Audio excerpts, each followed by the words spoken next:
ನೀವು ನೋಡ್ತಾ ಇದ್ದೀರಾ ಸಾಧಕರ ಮಾತು ಯೂಟ್ಯೂಬ್ ಚಾನಲ್. ನಾನು ನಿಮ್ಮ ಅಶ್ವಿನಿ ಗೌಡ. ನಾನೊಬ್ಬ ಪ್ಲೇಯರ್ ಸರ್. ನನಗೆ ಈ ಫುಟ್ಬಾಲ್ ಬಗ್ಗೆ ಏನೂ ಗೊತ್ತಿಲ್ಲ, ಆದ್ರೆ ನಾನ್ ಆಡೋ ಆಟ ಮೈ ನಡಗಿಸ್ಬಿಡುತ್ತೆ. ಬರ್ಲಾ? ಕಿಪಿಕೀರ್ತಿ ವಿಡಿಯೋ ಆಗಾದ್ಮೇಲೆ ಒಂದು ಬೇಡಿಕೆ ತುಂಬಾ ಇತ್ತು. ಸೊ ಆ ಸೋಷಿಯಲ್ ಇನ್ಫ್ಲೂಯೆನ್ಸರ್ ಇವತ್ತು ನಮ್ಮ ಜೊತೆ ಇದ್ದಾರೆ. ಈ ತರ ಶಿವ ಅಂತ ದೇವ್ರ ಹೆಸರು ಇಟ್ಕೊಂಡ್ಬಿಟ್ಟು ಆ ದೇವ್ರಿಗೆ ಗೌರವ ಇಲ್ಲ ಅಂದ್ರೆ ಹೆಂಗೆ? ಆ ದೇವ್ರ ಹೆಸರು ಇಟ್ಕೊಂಡ್ಬಿಟ್ಟಿದೀರಾ ಶಿವ ಅಂತ ಹೇಳ್ಕೊಂಡು. ಹಿಂಗೆಲ್ಲ ಬೈತಿದ್ಯಲ್ಲ, ನೀನೇನ್ ಲೂಸಾ? ಹಿಂಗ್ ತಲೆ ಸರಿಲ್ಲ ಅನ್ಸುತ್ತೆ. ಇವನ್ 6-7 ವರ್ಷದಿಂದ ನಾನು ವಿಡಿಯೋ ಮಾಡ್ತಾ ಇದ್ದೀನಿ. ಮುಂಚೆ ಟಿಕ್ಟಾಕ್ ಇತ್ತು, ಆಮೇಲೆ ಮೋಜು, ಜೋಶು, ರೂಪೋಸು. ಸೋಷಿಯಲ್ ಮೀಡಿಯಾದಲ್ಲಿ ಆಲ್ಗರಿದಮ್ ಹೆಂಗಿರುತ್ತೆ ಅಂತಂದ್ರೆ, ನಾವು ಯಾವುದೋ ಒಂದು ಒಳ್ಳೆ ಕಂಟೆಂಟ್ನ ಪೂರ್ತಿಯಾಗಿ ನೋಡಲ್ಲ.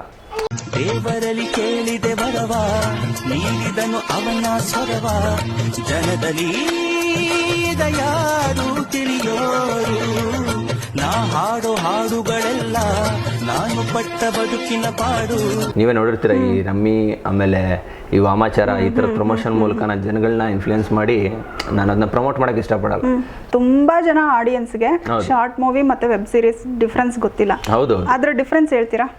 ಡಬಲ್ ಮೀನಿಂಗ್ ಮಾತಾಡೋರಿಗೆ ಮಾತ್ರ ಇಲ್ಲಿ ಅವಕಾಶ ಇದೆನಾ? ಟ್ಯಾಲೆಂಟ್ ಇರೋರ್ನ ತುಳಿದು ಬಿಡ್ತಾರಾ ಈ ಡಬಲ್ ಮೀನಿಂಗ್ ಮಾತಾಡೋರು, ಅಥವಾ ಈ ಡಬಲ್ ಮೀನಿಂಗ್ ಗಳೇ ತುಳಿದು ಬಿಡುತ್ತಾ? ಜನಗಳಿಗೆ ಏನು ಯೂಸ್ಫುಲ್ ಇದೆ ಅದನ್ನ ಪ್ರಮೋಟ್ ಮಾಡಬೇಕು.